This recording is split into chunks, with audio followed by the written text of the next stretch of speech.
भगवते वासुदेवाय। ओम नमो भगवते वासुदेवाय। ओम नमो भगवते वासुदेवाय। हरे कृष्णा।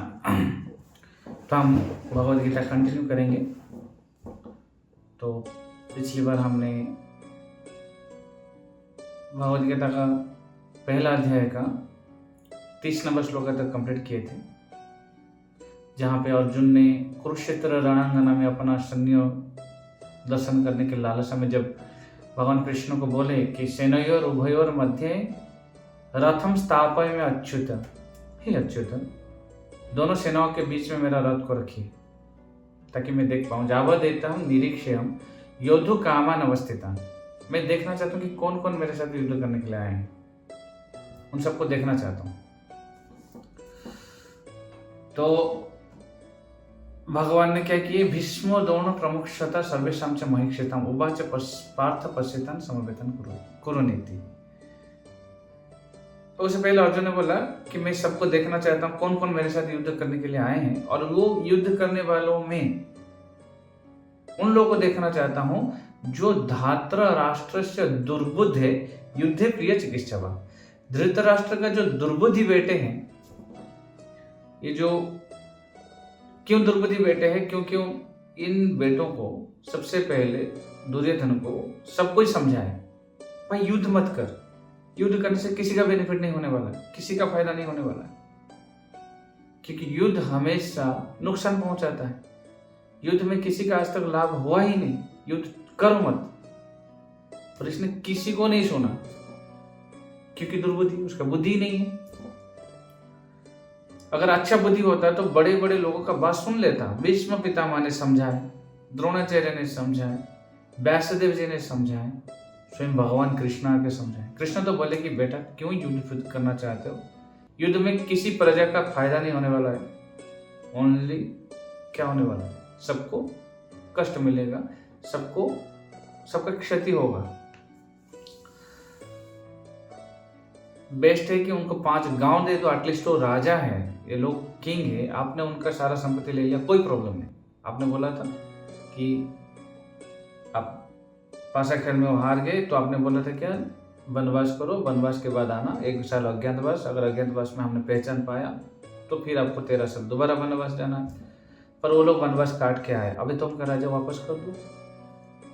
नहीं, बिना युद्ध शुच्याग्रह नादाश्यामी के सब, सूची के अग्रभाग से थोड़ा सा भी जमीन मैंने बिना युद्ध में नहीं दूंगा। मतलब कितना दुर्बुद्धि व्यक्ति है, ये तो क्लियर है दुर्बुद्धि है। तो भगवान बोले ये भाई ये कोई धर्म है, तुम जो बात कर रहे हो, तुमने सबसे पहले क्या बोला था कि तुम लोग वनवास करके आओ, फिर मैं क्या करूंगा, तुम लोग को राज्य वापस कर दूंगा। वो लोग मान गए, अब तो वापस करो। नहीं, युद्ध करना पड़ेगा, राज्य लेना है तो मेरे से युद्ध करके दे दो। किसके भरोसा में दुर्योधन का इतना पावर आ गया। दुर्योधन सोचने लगा मेरे पास भीष्म पितामह है, मेरे पास द्रोणाचार्य है, भीष्म पितामह का इच्छा मृत्यु है, जब तक वो इच्छा नहीं करेंगे उसको मृत्यु नहीं होगा। और वो आज तक कभी भी किसी के साथ युद्ध में हारे नहीं है, फुल कॉन्फिडेंस है। दूसरा द्रोणाचार्य, जब तक उनके हाथ में अस्त्र उनको कोई नहीं मार सकता। तो इसलिए इस जगत में जब आप ना किसी भी चीज पे भरोसा करके अपना बढ़िया दिखाओगे, फंसोगे, पक्का फंसोगे। भाई तुम्हारा बल क्या है वो बताओ। दुर्योधन तुम्हारे पास क्या बल है, तुम युद्ध करने के लिए जा रहे हो, युद्ध क्षेत्र में प्रवेश करने के लिए जा रहे हो, तुम्हारा बल पे जाओगे कि दूसरे के कांधों पे भरोसा करके जाओगे। वो मर गया तो तुम्हारे क्या होगा। उसने सोच लिया ये अमर हो चुके हैं, मतलब मरेंगे नहीं। दुर्योधन सोचने लगा भीष्म पितामह इच्छा मृत्यु मतलब अमर है, जब इच्छा करेंगे तब मरेंगे, कोई नहीं मार सकता। द्रोणाचार्य, जब तक हाथ में अस्त्र कोई नहीं मार सकता उनको, और वो तो पूरा विश्व गुरु है अस्त्र विद्या में। और ये दोनों मेरे साथ है, और साथ में मेरा बेस्ट फ्रेंड कर्ण है, वो तो यूं ही अर्जुन को टारगेट रखा है, मार देगा, अर्जुन के साथ वो लड़ लेगा। तो मतलब वो फुल सिक्योर्ड है कि युद्ध होगा तो विजय मेरा है, राज्य मेरे पास रहेगा, मैं राज्य 1 इंच भी उनको नहीं दूंगा। वह जब कुरुक्षेत्र युद्ध भूमि में उतरे तब अर्जुन से पहले दुर्योधन सेना देखा था।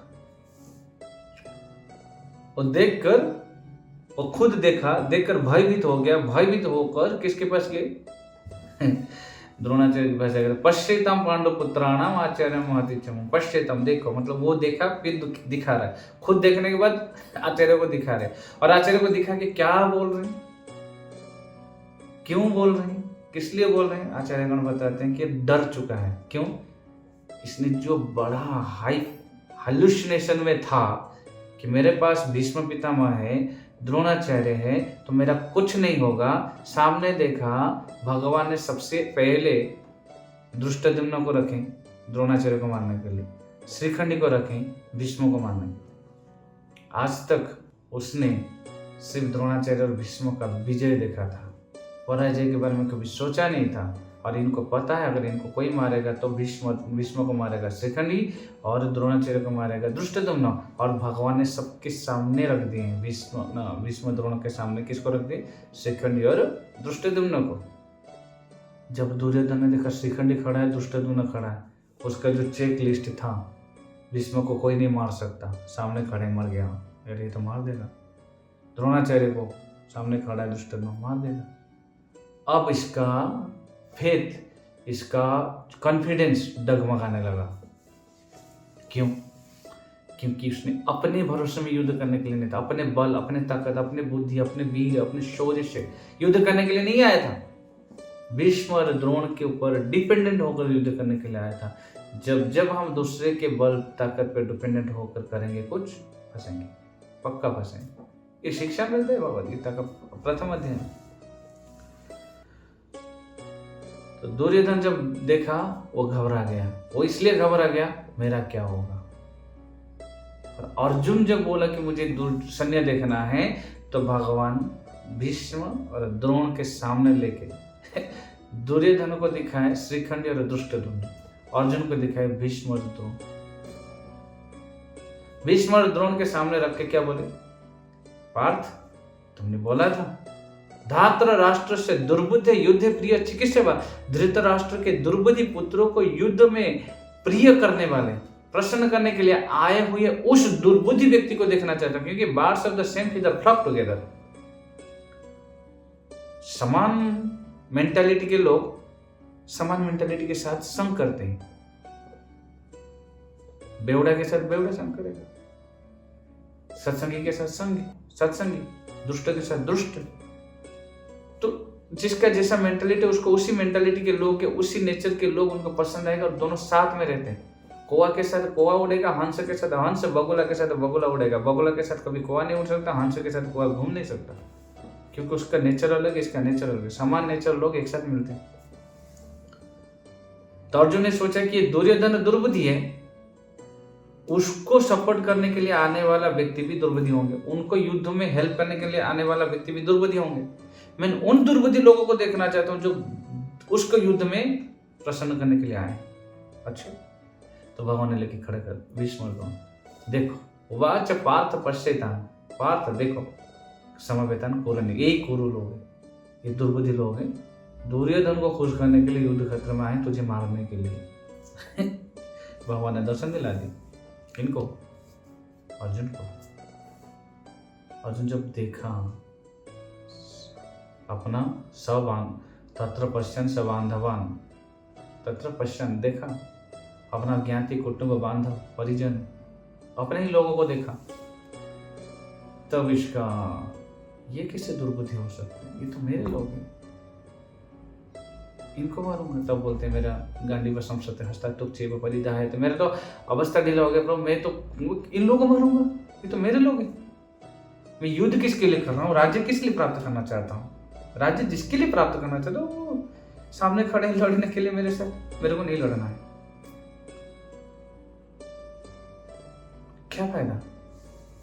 तो अर्जुन जो 5 आर्गुमेंट दे रहा है, उसका पहला आर्गुमेंट शुरू होता है 31 नंबर श्लोका से लेकर, प्रथम अध्याय के 31 नंबर श्लोका से लेकर 35 नंबर श्लोका, 31 to 35, ये 5 श्लोका में अर्जुन बताते हैं, एक कारण बताते हैं, मैं क्यों युद्ध नहीं करूंगा, इससे मुझे क्या फायदा मिलेगा, इस युद्ध करने से मुझे क्या फायदा मिलेगा, मेरे को क्या मिलेगा, इस भावना से बोलते मैं युद्ध नहीं करूंगा, मतलब एंजिंग मेंटालिटी, मेरे को क्या मिलेगा, मेरा क्या फायदा।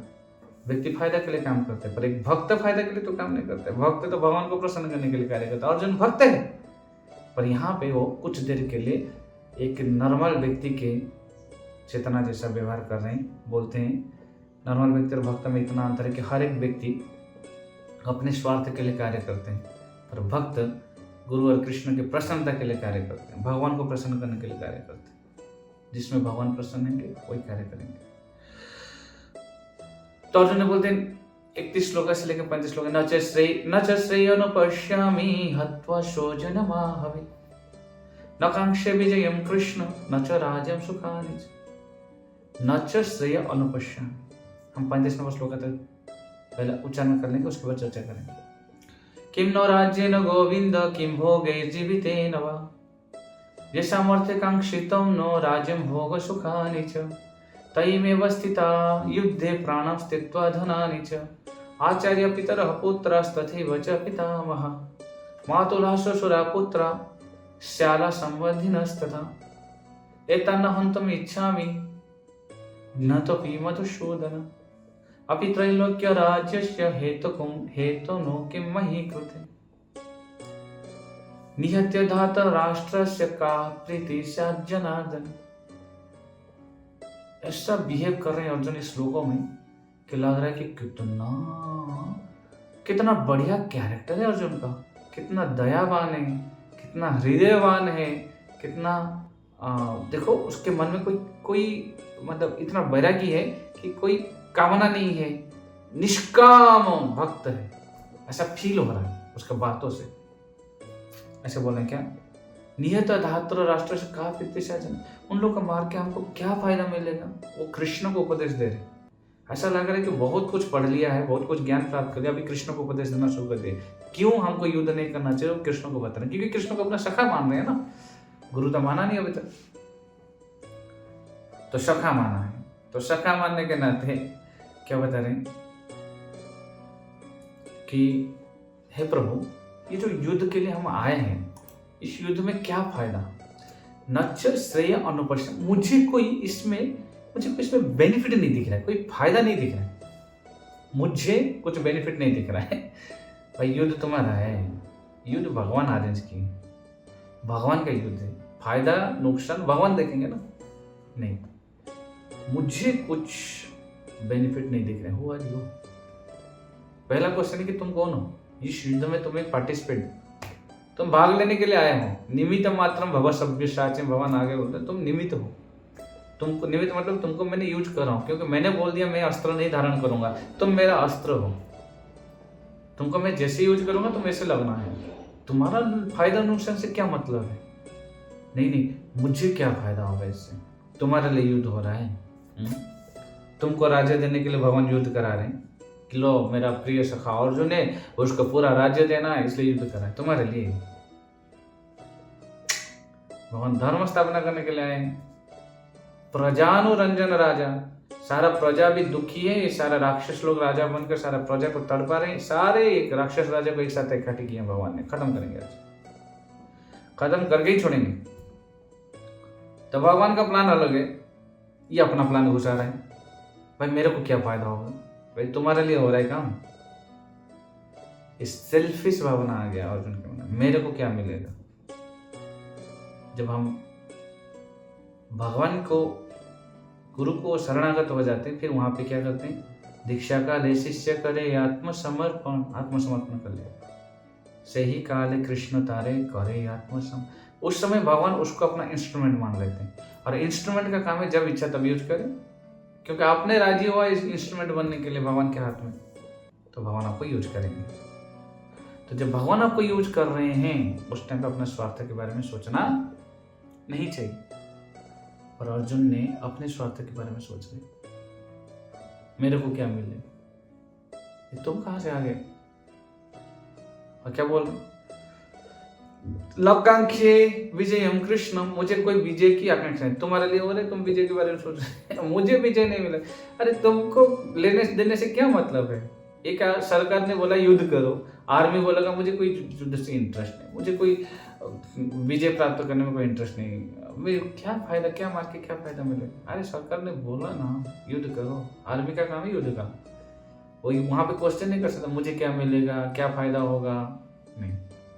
तुमने जब आर्मी में ज्वाइन किया, सरेंडर हो गया, सरकार का इंस्ट्रूमेंट हो, सरकार कहीं पे भी आपको इस्तेमाल करेंगे। क्यों? तुम सरकार का एक अस्त्र हो। तुमको ऐसे ट्रेनिंग दिया जाता है, दुष्टों को विनाश करने के लिए तुमको इस्तेमाल किया जाएगा। तो अर्जुन ने भगवान का अस्त्र बनकर आए थे, पर आप बोलते मैं युद्ध नहीं करूंगा। क्यों? मुझे कोई इंटरेस्ट नहीं। तुम्हारा इंटरेस्ट क्या मतलब? भगवान के इंटरेस्ट को देखना।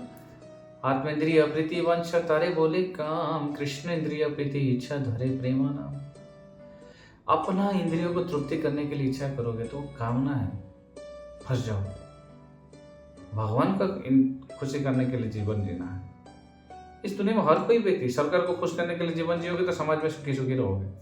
सरकार का नियम तोड़ो, जेल में डाल दिया जाएगा। सिमिलरली भगवान का नियम के अनुसार जब जीवन जियोगे, प्रकृति आपको सपोर्ट करेगा, नहीं तो प्रकृति आपको बहुत दंड देगा। इसलिए कोई भी व्यक्ति, हर एक व्यक्ति को भगवान की प्रसन्नता के लिए जीवन जीना चाहिए। क्या करने से भगवान प्रसन्न होंगे, कौन से कार्य करने से भगवान प्रसन्न होंगे, और सारे भगवान को उपदेश गीता में है। बस गीता अध्ययन करो, भगवान को उपदेश समझो, उसी हिसाब से जीवन जियो। आचार्यगण आए हैं, भगवान का वाणी को हमको बताएं किस प्रकार भगवान क्या चाहते हैं, हमको उसी के अनुसार जीवन जीना चाहिए। पर अर्जुन यहाँ पे भगवान क्या चाहते हैं ना सोच के मेरे को क्या चाहिए उसमें सोच लिया, सेल्फिश हो गया। जब एक टीम वर्क हो, उसमें अगर कोई एक व्यक्ति सेल्फिश हो जाए तो टीम वर्क नहीं हो पाएगा, क्योंकि व्यक्ति सेल्फिश हो गया। जब टीम वर्क हो, सेंट्रल पॉइंट एक होना चाहिए। जब आप संस्था बना रहे हो, संस्था में सेंट्रल पॉइंट एक होना चाहिए। अगर सेंट्रल पॉइंट अनेक हुआ तो संस्था टूट जाएगा। जब जब संस्था टूटा है तब तक सेंट्रल पॉइंट अनेक हुआ है, मतलब सेंट्रल पॉइंट अपने आप को समझ लिए लोग, अपना स्वार्थ को ले आए बीच में। संस्था तब जुड़ता है जब सेंट्रल पॉइंट एक है। हमारा अंतर्राष्ट्रीय कृष्ण भगवान संघ इस्कन में सबका सेंट्रल पॉइंट श्रील प्रभुपाद है, इसलिए संस्था लंबा चल रहा है। तो सेंट्रल पॉइंट एक हो तो सब लोग जी सकते। सिमिलरली बहुत सारा वसुधैव कुटुंबकम कब संभव है? जब भगवान एक हो जाएंगे। एक शास्त्र देव की पुत्र गीतम, एक देव देव की पुत्र एव, एक मंत्र तस्य नामानि जानी, कर्माप्यम एकतस्य देवस्य सेवा। जब सेंट्रल पॉइंट को भगवान को मानेंगे तब जाके हम ब्रदरहुड, यूनिवर्सल ब्रदरहुड संभव है। जब यूनिवर्सल ब्रदरहुड कब होगा? जब एक फादर होगा ना। तो फादर आने के तो ब्रदर कैसे एक होंगे? नहीं हो सकते। सेंट्रल पॉइंट जहाँ पे एक हो वहां पे इकट्ठा संभव है। सेंट्रल पॉइंट अनेक हो, इकट्ठा टूट जाता है। तो इसलिए सेंट्रल पॉइंट एक होना चाहिए। यहाँ पे भगवान ने युद्ध करने के लिए लाए, 5 पांडवों को लाए, अपने सेना को लाए। गोल क्या है? भगवान को खुश करने के लिए युद्ध करना है, सेंट्रल पॉइंट है। और अर्जुन ने अपना इच्छा को उसके बीच में ले आया कि मेरे को क्या मिलेगा। अरे तुम निकल जाओ यार, सिंपल सी बात है। ऐसे लोग संस्था तोड़ देंगे जो अपना स्वार्थ के बारे में सोचते हैं। नकांक्षी विजय कृष्ण, मुझे कोई विजय की आशा नहीं। तुम हो कौन? तुम्हारा इच्छा से हम चलेंगे क्या युद्ध? पहला क्वेश्चन। न तो राज्यम सुखा नहीं चाहो, मुझे राज्य सुख की कोई लोभ नहीं। तुमको लोभ नहीं है ना, जिसके लिए आए उसके लिए लड़ो। हमको पता है तुम वहां वैरागी। अगर इतना वैरागी हो, युद्ध करना नहीं चाहते हो, राज्य प्रजा की लोभ नहीं है, तुम्हारा नाम धनंजय है, तुम कितना युद्ध किए हो, कितना लोगों को मारे हो, कितना लोग मार के धन लेके आए हो, किसके लिए? मतलब अर्जुन नेक्स्ट लोग में बोलते हैं किसके लिए मैंने लेके आया था, मेरे को राज्य सुख क्यों चाहिए? बोले किंग नो राज्य न गोविंद किं भोगे जीवितेन वा जैसामर्थे कांक्षितं नो राज्यं भोगो सुखानि च। किंग नो राज्य न गोविंद किं भोगे जीवितेन वा। ये राज्य सुख और भोग सुख, ये भोग क्या? जिसके लिए मैंने लड़के संपत्ति लाता हूँ, राज्य बढ़ाता हूँ, वो लोग खड़े हैं लड़ने के लिए। मैंने उनको जो धन संपत्ति दिया था, उस धन संपत्ति को इस्तेमाल करके मेरे साथ लड़ने आए, और ये मेरे को मार के मेरा संपत्ति लेना चाहते हैं। ले जाए, मेरे को क्या है? मेरे भाई बंधु कुटुंब मेरा संपत्ति लेंगे, मेरा ही भाई लोग खाएंगे ना, मुझे क्या है? उनको मार के उनका राज्य मैं लूं? नहीं ले पाऊंगा। अर्थात पहले अर्जुन शत्रुओं को मारता था, बहुत मारा है शत्रुओं को, बहुत धन संपत्ति लेके आया है। तब वो वैराग्य नहीं दिखा रहा था, उस टाइम धन चाहिए था। क्यों? क्योंकि मैंने अपना ज्ञाति कुटुंबों के साथ बैठकर, अपना बंधु बांधव के साथ बैठकर उसको एंजॉय करूंगा। आज मारना पड़ा बंधु बांधव को, तब इसका मन में वैराग्य आया। क्या मिलेगा युद्ध करके? क्योंकि यहाँ पे वो रिजल्ट ओरिएंटेड हो चुका है। क्या ओरिएंटेड? रिजल्ट। मुझे क्या मिलेगा?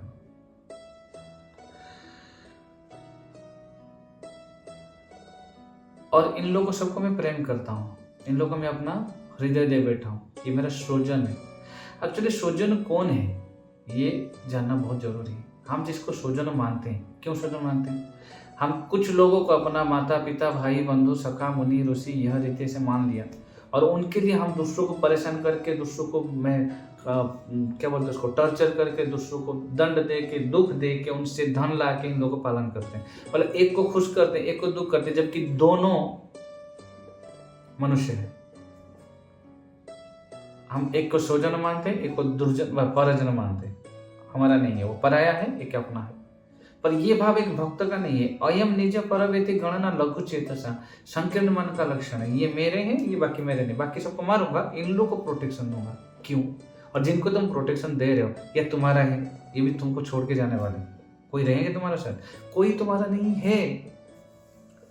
फिर भी नहीं, ये मेरा स्वजन है, ये मेरा है, ये तुम्हारा है। अयम निज पर, ये निजर है, ये निज है, ये पर है। ऐसा गणना, ऐसा जो सोचते हैं वो लघु चेतसा, संकीर्ण मन है उसका, छोटा मन। इसका मतलब दिमाग खोला नहीं होता, मैं मेरा करता रहता। उदाराचरिता नाम तो वसुदेव कुटुंब, सारा वसुधा ही मेरा संसार है। जो भक्त होते हैं, जो उदारचरित होते हैं, जो महात्मा होते हैं, सारा वसुदेव को अपना कुटुंब मानते हैं। उनके लिए कोई अपना पर्याय नहीं, सिर्फ मनुष्य नहीं है, पशु पक्षी कीटा पतंग सबको प्रेम करते हैं। वो सबके बारे में सोचते हैं। पर अर्जुन यहाँ पे बोलते हैं ये मेरा है, बाकी सबको मार दो चलेगा, पर इन लोगों को मत मारो, क्योंकि ये लोग मेरा है, ये स्वजन है। क्यों? ये लोग को मैंने अपना दिल दे बैठा हूँ। क्या दे बैठा हूँ? दिल दे बैठा। और ये दिल में जितना फील था सब इन लोगों को दे दिया। अपना हृदय में जो भावना है, जो फीलिंग है, जो इमोशन है, जो डिवोशन है, जो सेंटिमेंट्स है, वो क्यों दिया गया है? एक व्यक्ति ने बोला कोई ना अंबानी होता ना कोई टाटा होता अगर एक पेट ना होता। सिमिलरली इस दुनिया में ना तो कोई दुखी होता ना कोई सुसाइड करता अगर एक दिल नहीं होता। पर दिल तो है, दिल में फीलिंग भी है, और फीलिंग से हम स्वजन बनाते। जिसको फीलिंग दे दिया उसको आप अपना मानते। पर जब इस दिल को हमने किसी को स्वजन मान के दे दिया, वो क्या करते हैं? बोलते बंदर को अगर 1.5 ग्राम दे दिया, बंदर 1.5 ग्राम का वैल्यू समझेगा? उसको लेके अखरोट को तोड़ के या बादाम तोड़ के खाएगा, उसको लगेगा पत्थर है, उसके वैल्यू नहीं समझेगा। या बंदर को डायमंड दे दो, उसको पत्थर समझेगा। सिमिलरली इस दुनिया में कोई भी व्यक्ति को आप अपना हृदय दे दो स्वजन मान के, उसको कूट के टुकड़ा करके देंगे, आपको तोड़ देंगे। क्यों? क्योंकि तुम्हारा हृदय में जो फीलिंग है, जो भावना है, उसको वो नहीं समझ पाए, क्योंकि वो परमात्मा नहीं है। सब बोलते हैं ना मैं क्या परमात्मा हूँ, तेरे हृदय को समझ जाऊंगा ऐसा बोलते हैं लोग। फिर भी हम मानते नहीं है, उनको अपना हृदय दे बैठते हैं। किनको? इस दुनिया के लोगों को। और ये दुनिया लोग वो लिमिटेड लोग हैं। तुम्हारा हार्ट को कैसे समझेंगे? हमारे हृदय को समझने वाला कौन है? मतलब एक बहुनाम जो विदधाति का मन, वो एक है, वो भगवान एक है, वो सबका हृदय को समझ जाते हैं। और हमारा कर्तव्य है, हमारा हृदय में जो भी भावना है, जो भी फीलिंग है, जो भी सेंटिमेंट्स है, जो भी इमोशन है, वो सब किसको देना चाहिए? भगवान को देना चाहिए। वही अकेला हमारा है। स्वजन कौन है? बोले त्वमेव माता च पिता त्वमेव बंधु च सखा त्वमेव विद्यं द्रविणं त्वमेव सर्वं मम देव देव। मेरा कौन है स्वजन? भगवान है। त्वमेव माताश्च पिता, तुम्हें आप ही माता, आप ही पिता, आप ही गुरु, आप ही सखा, आप ही सब कुछ। तो स्वजन एक ही है भगवान, और हमारा हृदय भगवान को देना चाहिए। इस दुनिया में आप किसी को हृदय दो, वो तोड़ के चले जाएंगे, फिर आप रोते रहना तड़प इस दिल से आह निकलती रही। क्यों तड़प रहे? क्यों दिल तड़प रहा है? क्योंकि दिल तुमने गलत व्यक्ति को दे दिया, उस व्यक्ति को जिसको दिल का मतलब नहीं समझ में आ रहा है। वो आपका दिल को तोड़ के टुकड़ा कर दे, खत्म। इस दुनिया में कोई आपका भाव नहीं समझे, देवता तक भाव नहीं समझते हैं, तो मनुष्य करते क्या। मूर्खम वदन्ति विष्णाय धीरम वदन्ति विष्णवे उभौ तौ श्रमम पुण्यम भावग्राही जनार्दन। भगवान जनार्दन ही भावग्राही है, भावना को ग्रहण करने वाला भगवान ही। और उस भगवान को अपने दिल ना दे के, अपना भाव ना दे के इस दुनिया में दोगे भाव, वो लोग समझेंगे भाव आपका। एक व्यक्ति ने, एक माता ने, अगर मार्केट जा रहे हैं, बढ़िया बढ़िया सब्जी खरीद के ला रहे हैं और इतना बढ़िया से प्रेम से बना रहे हैं, मेरे पति को, मेरे बच्चे वो खाएंगे, उनका भलाई के लिए बनाते, पर खाते समय बोले छी ऐसा बना है,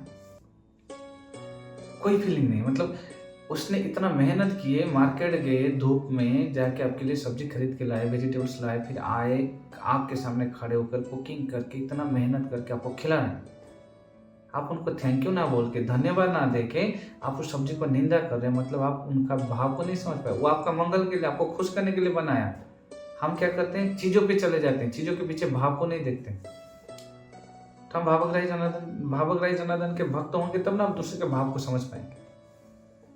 पर क्या होता है, हम सिर्फ कोई किसी का भाव को इस दुनिया में समझ नहीं पाते, बहुत रेयरली समझते हैं। ओनली भगवान और भगवान के प्रिय भक्तगण सबका भाव को समझते हैं।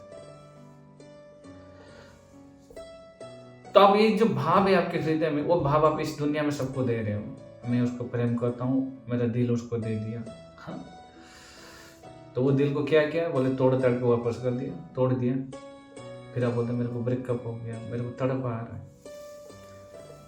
देवता तक हमारा भाव को नहीं समझते हैं। एक बार कई अनंत कालों से ब्रजवासी इंद्र पूजा कर रहे थे। एक बार कृष्ण ने मना किया, इंद्र पूजा मत करो। इंद्र को इतना गुस्सा आया, भाव नहीं समझ पाया, क्यों नहीं पूजा करें, कुछ हुआ होगा, गरीब लोग हैं, पैसा नहीं होगा, यज्ञ का पैसा नहीं होगा, या यज्ञ का कोई तो विघ्न आया होगा, इसलिए रोक दिया होंगे। चलो कोई बात नहीं, हर दिन तो देते, हर साल तो देते थे, इस बार नहीं दिए, छोड़ देते। नहीं, इस बार मुझे क्यों यज्ञ नहीं दिया, भाव तो समझना दूर की बात है। उन लोग को मारने के लिए संवर्तक बादल तक ले आया, मार के डुबा दो। भगवान थे वहां पे, बचा दिए। देवता तक भाव नहीं समझते हैं, ओनली भावग्राही जनार्दन, भगवान कृष्ण ही भाव को समझेंगे। और आपका हृदय में जो भगवान ने भाव, फीलिंग वगैरह दिए हैं, वो सिर्फ भगवान के लिए है। अब इस दुनिया में किसी को मत दो, दोगे तो ये दुनिया वाले तुमको कुटेंगे, तुम्हारा दिल को तोड़ देंगे। इसलिए इस दिल वाले सिर्फ एक ही है, दिल वाले भगवान है। वो काला है पर दिल वाला है। तो उस काला भगवान कृष्ण को अपना दिल दे दो, और वो दिल को बढ़िया से रखते हैं। अगर इस दुनिया में कोई हमारा हृदय को बढ़िया से, हमारा भाव को बढ़िया से केयर कर सकते हैं, वही भगवान, तो उस भगवान को स्वजन मानना चाहिए। पर हम इस दुनिया में स्वजन मान बैठते। एक ओडिया में गाना था, किए स्त्री पोअझिया सुखे तोर दुखे नुहा, किए स्त्री पोअझी। कौन है किसका? सुख में सब साथ में रहेंगे, दुख में भाग जाएंगे, फिर किसी साथी। जैसे ही दुख पड़ेगा सब साइड हो जाएंगे। गजेंद्र की कथा है, गजेंद्र जब पानी पीने के लिए गया था, जब क्रोकोडाइल पकड़ लिया पीछे से, गजेंद्र को जब वो मगरमच्छ ने पकड़ लिया, नाक कान डूबन लाग्यो कृष्ण को पुकारे। जब उसका नाक कान डूबने लगा तो भगवान को पुकारने लगा। और उससे पहले सारे बंधु बांधव को लेके पिकनिक गया था और वो पिकनिक में सारे बंधु बांधव, जितना भी, क्योंकि राजा था, सबको बुलाया था, प्रजाओं को, सब लोग आए थे। जैसे ही उसको विपत्ति पड़ा, सब छोड़ के भागे, कोई नहीं रहा। सुख करने, उसके साथ एंजॉय करने के लिए सब आए थे, जितना समय एंजॉय करना था एंजॉय किए। जैसे उसको विपत्ति पड़ा, सब भागे, छोड़ के भागे। कोई है अपना पत्नी बच्चे तक भी भाग गए। सिमिलरली हम लोग इस दुनिया में हंस रहे हैं, खेल रहे हैं, नाच रहे हैं, घूम रहे हैं, पिकनिक कर रहे हैं, सब कुछ करा रहे हैं। हमको भी एक मगरमच्छ पकड़ ले, किसको कैंसर हो गया, 4th stage cancer, 3rd stage cancer, पता नहीं चलता। जैसे गजेंद्र को मगरमच्छ पकड़ा, उसको तुरंत नहीं पता चला कि मगरमच्छ पकड़ा। वो तो एकदम 10,000 हाथी का बल है, वो तो एकदम घूम रहा है, उस तालाब में खेल रहा है, सबके ऊपर पानी फेंक रहा है, मस्ती कर रहा है। उधर गजेंद्र ने पकड़ लिया, पता नहीं चला। इस दुनिया में हम उसी प्रकार इस दुनिया में इतना मस्ती कर रहे हैं, जी रहे हैं, आनंद में जी रहे, कब हमको काल रूपी मृत्यु, कभी कैंसर के रूप में, कभी कोई अलग अलग बीमारी के रूप में, कभी कोरोना के रूप में आके पकड़ लेते हैं, हमको पता नहीं चलता। चलते चलते पता चला, अरे बीमार हो गया। कौन पकड़ लिया? कैंसर पकड़ लिया। अब ऐसा स्टेज आएगा, थर्ड फोर्थ स्टेज, जहाँ पे आपको रिकवर करना मुश्किल है, तब आपके बंधु बांधव परिजन क्या करते हैं, हाथ उठा देते हैं, साइड हो जाते हैं, अपने अपने काम में बिजी हो जाते हैं, आपको एक जगह पे छोड़ के चले जाते हैं। है अपना कोई स्वजन, फिर क्यों स्वजन मानते? उनका आपका रेस्पॉन्सिबिलिटी उनका टेक केयर करना, बीवी का टेक केयर करना, बच्चों का टेक केयर करना, उनका पढ़ाई सब कुछ करना, पर अनासक्त होकर, आसक्त होकर नहीं, क्योंकि स्वजन वो नहीं है। स्वजन कौन है? स्वजन भगवान है। तो भगवान के साथ स्वजन आपका अपना ड्यूटी, आपके पिता हो तो आपका परिवार का, घर का मुखिया हो तो आपका परिवार का मेंटेनेंस करना एक जिम्मेदारी है, क्योंकि गृहस्थ धर्म है। आप अपना धर्म निभाइए अनासक्त होकर, अनासक्त से विषयान, अनासक्त होकर भोग करिए। आसक्त होकर किया तो फंसोगे, इसको स्वजन मानोगे, क्या करोगे? दूसरों को कष्ट देके इन लोगों को पालन करोगे, पाप लगेगा कि नहीं? दूसरों को कष्ट दिया, उन लोगों को पालन करने का, उनको खुश करने के लिए क्या क्या करते हो तुम, उतना कार्य भगवान को खुश करने के लिए, उसका अगर 1% भगवान को खुश करने के लिए करोगे तो भगवान प्रसन्न हो जाते हैं। भगवान वास्तविक स्वजन है। तो अर्जुन यहाँ पे बोलते हैं, दुष्टेम स्वजनम कृष्णम युजुष्ट समुपस्थितम सिदंति मम गात्राणि मुखम च परिशुष्यति। ये मेरा स्वजन है, इनको स्वजन मान। तो वास्तविक स्वजन बोलते हुए युद्ध कर। तो ये जो आसक्ति है, ये अज्ञानता है, भगवान आत्मज्ञान की अज्ञानता है। और अर्जुन अज्ञानता के कारण किसी व्यक्ति को स्वजन मान के और उनका इमोशनली आसक्त होने के नाते अपना धर्म, अपना कर्तव्य निभा नहीं पा रहे हैं। क्योंकि अपना कर्तव्य निभा नहीं पा रहे हैं, भगवान के प्रति जो उनका कर्तव्य है, उसका कर्तव्य में बाधा कौन डाल रहे हैं? ये स्वजन तो नहीं है, इसने माना है स्वजन। कैसे स्वजन? वो लोग इसको क्या पूजा करने के लिए, हाँ अर्जुन आओ गले लगाते, वो मारने के लिए खड़े हैं भाई। अगर उस भगवान बोले ये स्वजन है तुम्हारा, ये तुमको क्या यहाँ पे हाय हेलो हैंडशेक करने के लिए आए हैं, भाई कैसे हो तुम, ठीक हो कि नहीं, तुम्हारा पसीना पूछने के लिए आए हैं, वो तुम्हारा पर बाण मारेंगे, तुमको मारने के लिए खड़े हैं। स्वजन कैसे? अगर स्वजन है तो मारने के लिए क्यों खड़े हैं? सिंपल क्वेश्चन है, लॉजिक। तो मारने के लिए खड़े मतलब स्वजन है ही नहीं, तुमने माना वो स्वजन है, ये तुम्हारा हालुसिनेशन है। हम हालुसिनेशन में किसी को स्वजन मानते, और रियलिटी क्या है? कृष्ण ही स्वजन है, कृष्ण के अलावा कोई स्वजन नहीं है। जीवन जीना है तो किसके लिए जीना है? कृष्ण के लिए। सेवा करना है, किसका सेवा करना है? कृष्ण के लिए। प्रसन्न करना है, किसको करना है? कृष्ण के लिए। हृदय में जितना इमोशन है सब किसको देना है? कृष्ण को देना है। प्रेम करना है तो कृष्ण को, हृदय में बैठा है ना तो कृष्ण को, तब जाके जीवन में सफलता आएगा, तब जाके आप सफल जीवन जी सकते हो। एक हालुसिनेशन जिंदगी कि इस दुनिया को स्वजन मानना, इससे क्या होगा? किसी से भी आसक्त हो जाएगा, अपना कर्तव्य। इमोशनली जब व्यक्ति वही होता है, अपना कर्म क्या सीधा बिस्तर में सोता है। अर्जुन का भी यही हालत है, गांडी पर संसते हंसता है, उसका गांडी पर गिर गया, वीक हो गया, नीचे बैठ गया, रो रहा है, आंसू बह रहा है। इतना वीक क्षत्रिय कभी रोता नहीं है, उसको कितना भी मारो रोएगा नहीं। हम आंसू निकाल रहे हैं मतलब क्या है? पूरा वीक हो चुका है। एक होता है ना टर्माइट, आसक्ति एक टर्माइट जैसा है।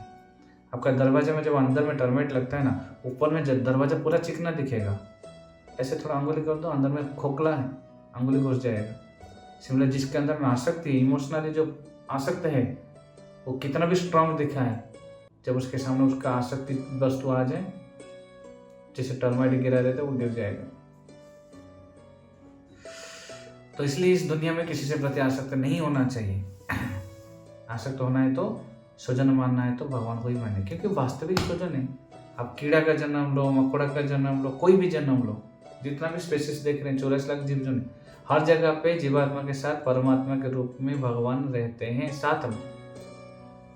ईश्वर सर्वभूतानां हृदय सौजन्य तिष्ठति भ्रामयन् सर्वभूतानि अंतर्रूढ़ानि माया। गीता में भगवान बोले मैं सबके हृदय में रहता हूँ, कीड़े मकोड़े के हृदय में भी परमात्मा के रूप में भगवान है। तो सोचो कितना नीच जोनी है, मल में जो कीड़ा है वो मल में रह रहे, फिर भी भगवान उस जीवात्मा को इतना प्रेम करते, उसके साथ में रहते हैं। वो स्वजन नहीं है कि ये लोग स्वजन है, तुम्हारा दुख आते ही भाग जाते हैं।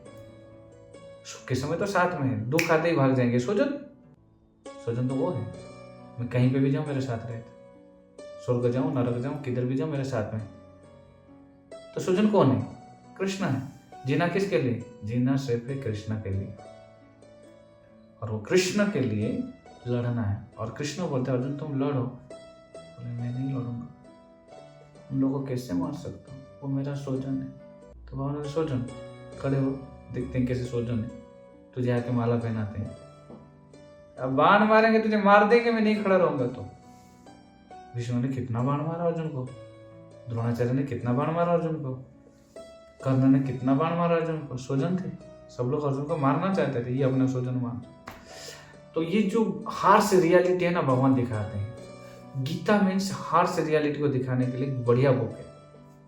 तुम मानते हो कि इसको, तुम्हारा कंसेप्शन क्या है, भगवान वो कंसेप्शन को क्लियर कर देते, बड़ा सुंदर है।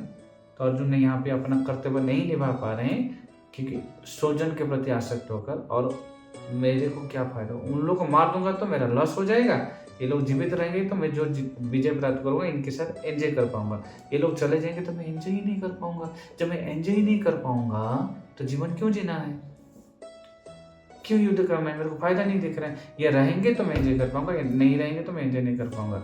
अपना एंजॉयमेंट के बारे में सोच रहे, कर्तव्य को भूल गया। समाज के प्रति क्या करते, तुम क्षत्रिय हो, तुम लीडर हो, तुम राजा हो, तुम्हारा पहला गोल होना चाहिए समाज कैसे सुखी होगा। समाज को छोड़ के अपने बारे में सोचना शुरू करते हैं। जब व्यक्ति समाज को सोच के अपने बारे में सोचता है, और व्यक्ति खुद तो गिरता है, समाज को भी गिरा देता है। तो ऐसे स्वार्थपर व्यक्ति लीडर होने के लिए क्वालिफाइड नहीं है।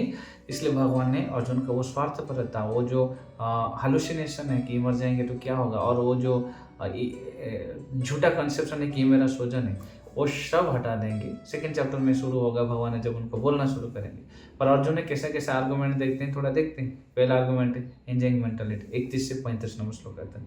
नेक्स्ट हम सुनेंगे दूसरा आर्गुमेंट 36 नंबर श्लोक से। जय जगत गुरु श्रील प्रभुपाद की जय, अनंत कोटि वैष्णव भक्त वृंद की जय, जय ग्रंथराज भगवद गीता की जय, निताई गौर प्रेमानंदे हरि हरि बोल।